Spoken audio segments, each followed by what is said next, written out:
Baron Zemo is the brand new Season Pass card for April. In this video, we're going to be looking at the most frequently recruited cards that you will be recruiting via Baron Zemo. We're also going to go through all of these most common cards that you're going to be recruiting and putting them into a tier list. And I'll be talking about some key cards that I'm looking forward to. I love Baron Zemo, by the way. I love Baron Zemo so much that I dressed up as him once. They're actually releasing this variant in the shop in the Season Pass. No, they're not. That was just a stupid lie. Yeah, but I'm really excited by this card. I think it could be a really cool new deck archetype with the likes of Cable, Yondu, Gladiator, the people who copy these abilities like Iron Lad, Absorbing Man and Grandmaster. I'm just really excited. I think it could be really fun. But in this video, let's look at what the most common cards you'll be recruiting are. So this information is based off of the top meta decks from the last week as at the time of recording. So it is skewed a little bit because we got like the weekend mission going on with War Machine, which means that Ebony Maw is basically the most common card that you would be getting at the moment.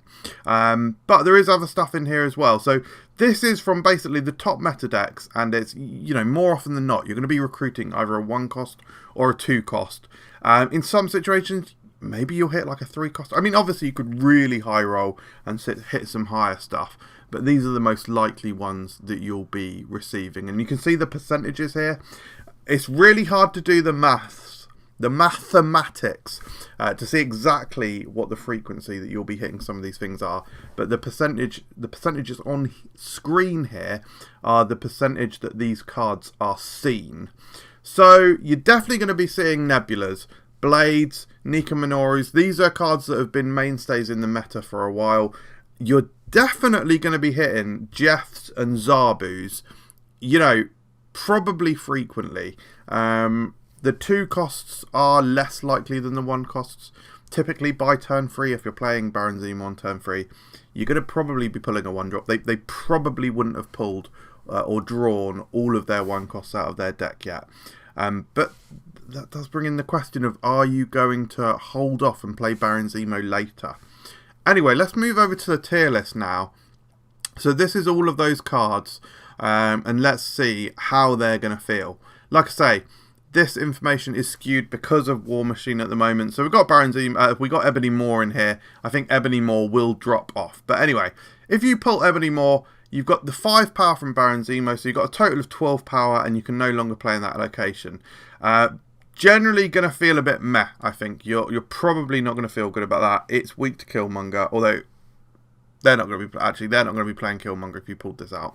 There's some very interesting considerations that we'll need to consider during this video. Nebula, I think, generally going to feel good. It's turn 3 at the earliest that you're playing this out.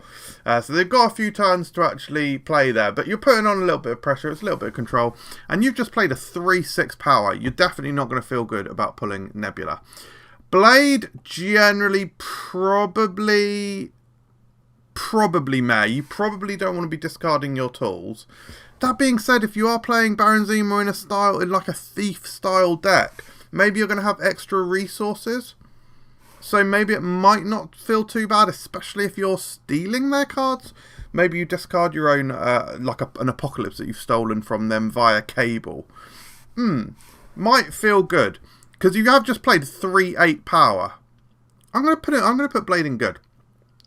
Nika Minoru, definitely great. Her ability, whatever she can do, is generally going to feel good for you. Or great for you, if you will. So yeah, I think, you know, if the next card you play, she will force you into reacting like the next card you play turns into a demon. But if you're doing like Grandmaster, it's going to feel good. Ant-Man, also great. You're already halfway to filling the locations, so that's going to feel good. Sunspot, probably good. Gonna fill in your mana nicely, your energy rather nicely in the following turns, so fine. Kitty Pryde is probably great, because you've basically just gotten a free Kitty Pryde. You've taken it from them, will synergize with their stuff like Angela and Elsa, and then it doesn't even block your location because it pings back to your hand anyway.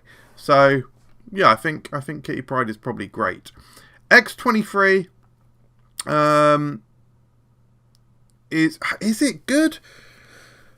They can now, if they Killmonger, they then, yeah, I'm going to say good, because they can Killmonger, and it just kills on your side, so they can't really Killmonger.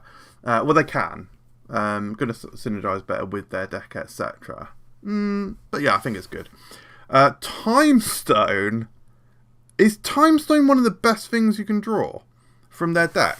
You're going to, not only are you going to draw a card, which is insanely valuable for you, but you're also going to discount the thing that you've drawn. Time Stone is surely one of the best things you can draw from them. By the way, we're obviously going through all of the stones now. Something to mention, you're probably never going to be drawing Mind Stone. Like, almost never. Not almost never, because you might. But if they're playing Thanos, they've got five other stones in their deck. Well, probably not by this point. But in any case, there's 5 other stones that are more likely that you'll draw. So you'll never be drawing Mind Stone. If you do, probably feels meh, because it's only adding 1 power for you. It might draw some cards from your deck. Maybe it's good. Is there anything actually bad to pull from Baron Zemo? Yeah, I think we'll get onto them. Anyway, Power Stone is simply going to feel great, right? Because that's literally just you've just played 3/8 power, so that's good. Reality Stone, I'm going to put Reality. Oh no, but you still draw a card. Most of the stones are so good. Yeah, draw your card. It might the Reality Stone might screw you. I mean, whenever I play Reality Stone, it always screws me. I've got a full location. It gives them bloody Monster Island and a 10 power monster, or changes it to bloody Bar with no name or something. Soul Stone, surely S tier, right? Because you've played a 3/6 power. Yes, you've taken up 2 spots, but 3/6 power, and then you're getting potentially 4 extra value. 4 power extra value if they have a filled location or if they fill that location. Generally going to feel good. Space Stone, probably similar to the... Is it good? Yeah, you still draw a card. Drawing a card is just automatically good, I think. Iceman... Is Iceman good? Is Iceman great or S tier? I think I'm going to say great. I don't need to explain why. Deadpool, at the very worst, at the very best, meh. He's only one power. He's blocking your space. Basically does nothing else. I mean, they might Killmonger it. They're obviously playing a destroy deck, so they might Killmonger it, but I still think probably meh. Nightcrawler is good. Definitely good, because you can move it. And that's the end of that sentence. Squirrel Girl. Oh, God. Squirrel Girl has to be bad, right? Is Squirrel Girl bad? You've just clogged yourself so much. That's clogged territory. You've basically played... It's turn 3, probably. And you've just... Possibly. And you've just filled 4 spots. You just filled a third of your... Yeah. I think Squirrel Girl is probably bad. Yeah. Hood. Is Hood meh? Or is it good? It gives you a total of 2 power on the location where you've played Baron Zemo, and you've only got 2 spots left. But you have got a demon. I can't decide if that's good or meh. It is something that they can't send over, but maybe they'll send over a goblin. They might be playing that style of deck. I'm not sure. I'm going to keep it in meh. I'm not sure. Spider-Ham is probably good. It's only 1 power, but has a really decent effect. Right, that's all of the 1 cost. So we're into the 2 cost now. Now, everything else here is... all of the 2 drops are slightly less likely. Or like... reasonably less likely that you'll pull, but still possible. Jeff is he great or is he S tier? You can move him. It's so yeah, you can move him. So flexible. It's 3/8 power in total turn that you've just played. Yeah, S tier. Zabu's obviously S tier. Not only are you denying them the Zabu, but probably going to synergize with whatever you're playing. Like, you're going to have a 4-cost in your deck. You may even have your own bloody Zabu down by this time. So, yeah. Carnage. Carnage is probably bad because you play Baron Zemo, so you're getting 5 power. You've pulled Carnage. Now, Carnage may be important for what they want to do. You know, Destroy only has a limited number of destroys, so it's good in that way. However, you have just played a 3/4, but you've also freed up space. However, if you've played Baron Zemo into a location that wasn't empty, it's just destroyed something else. Now, that might even be a good thing. I think generally it's probably bad, though. Again, though, if you are doing things like Cable, Grandmaster, you might be able to benefit more than not. Armor, probably good. It's just 3/8 power. There's probably not much else to it. You've blocked something or whatever, something that they were doing. Wolverine, probably meh. There's probably limited ways that you can benefit from it. But it is 2 power. I don't know. Probably meh. Psylocke, on turn 3, allows you to play a 5-cost.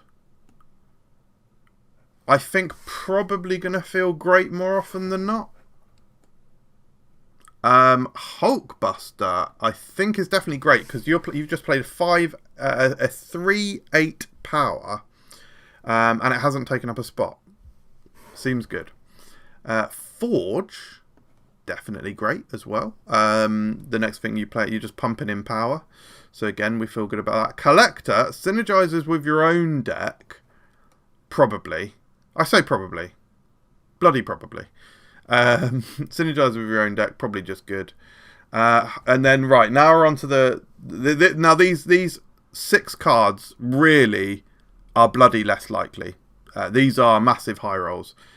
So Hope, obviously S tier. I barely need to explain why. Killmonger is actually... Killmonger is... I say these are high rolls. Killmonger is probably not great. You could easily be killing their Deadpool, their X-23. Definitely going to be synergizing more. That power synergizes more with what they're doing than what you're doing. So Killmonger is actually probably a low roll. Probably meh. Might even be bad. It might even be bad. Yeah. I'm going to be controversial and say bad. Let me know in the comments below if you disagree. Mobius is going to feel S tier. It's 3/8 power total that you've played. And you just, you know, block them from playing it. Yada, yada, yada. Magic is probably... actually meh, because they're the ones who wanted a turn 7 and you've just given it them for free. So probably meh. Venom is probably good. Oh god, we've gone off the screen now. I almost have to put it somewhere else just so that you can see it. Okay, I'll just hover it there for now. Should I just move this out the way? I don't know. I'll hover it there for now. But then it knocks armor out. I should certainly stop talking about what I'm doing. Yeah, Venom is going to obviously kill your Baron Zemo, who becomes a 3/8. So Venom becomes a 3/8. So it's very good stats. Possibly destroyed something else you had at that location though, so it might not always feel good. I am gonna say it's good though. I'll put it here. You've looked at armor long enough to know she's there. And then finally, Lady Sif.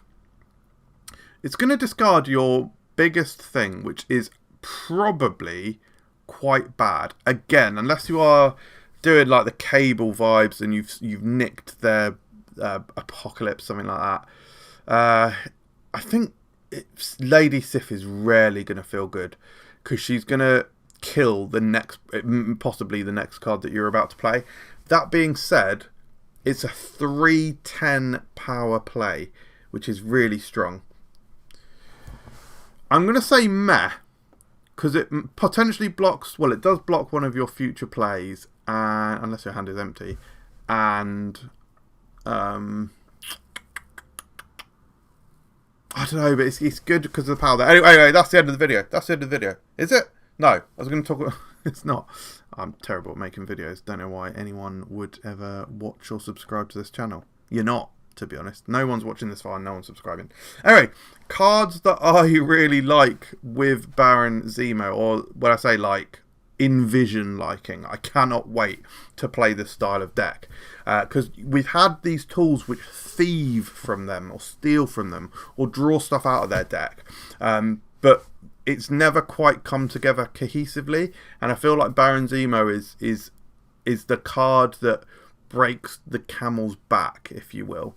That one that topples over and maybe makes it its own archetype. I'm not sure how good the archetype will be, but you've got Yondu, Cable, Grandmaster, Absorbing Man, Iron Lad, Gladiator. These are all things that suck stuff out of their deck. You could be so bold as to playing something like Baron Mordo. And then, yeah, play Dark Hawk at the end of the game and you win. No, obviously don't play Dark Hawk. But, yeah, I think there's going to be just some really interesting things that you can do here. Definitely key to mention as well, if you play Yondu on 1, Grandmaster on 2. Now, yes, you've thinned out their deck. However, if you then play Baron Zemo, you're going to be drawing something better than you were before. And then this entire tier list and this entire video goes out the window because you could be drawing bloody anything. You probably won't be drawing any of the 1s or 2s. So there's some really interesting lines. Hell, you can follow up that Baron Zemo with Absorbing Man immediately. And then you've just pulled 2 almost guaranteed 2-drops.